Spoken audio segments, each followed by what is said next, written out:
there's an amazing, inspirational woman called Zelda Perkins, who was Harvey Weinstein's production assistant, and she broke her own NDA 8 years ago and really kickstarted the whole Me Too movement because she had witnessed her own assistant being assaulted by Harvey Weinstein and broke her NDA in order to expose it. So it's been an issue that she's been campaigning on worldwide. In all that time, she's made progress in Ireland, in Canada, in New Zealand, but had made some baby steps in the UK, but not managed to break through. So she came to see me at the beginning of this year.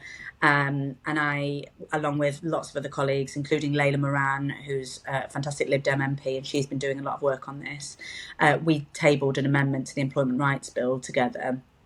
And then managed to get the lots and lots of supporters from the Labour backbenchers, but also crucially the Conservatives and the Lib Dem front benchers on board.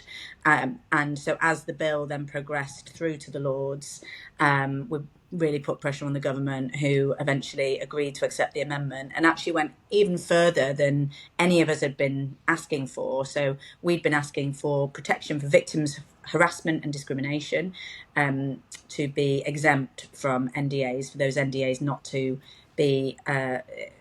apply in those cases. But the government have gone even further and said not just victims, but witnesses to harassment and discrimination in the workplace should not have NDAs applied to them. And that's really groundbreaking, will be the most comprehensive regime in the world now, which will have a huge impact not just on victims themselves and witnesses, but also on workplace and organisational culture.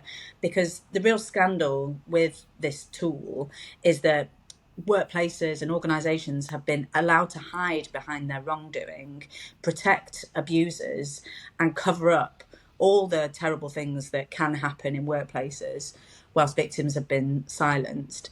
That won't be allowed to happen anymore. And so they'll be forced to really address any cultural or systemic issues that are happening in those organisations or workplaces.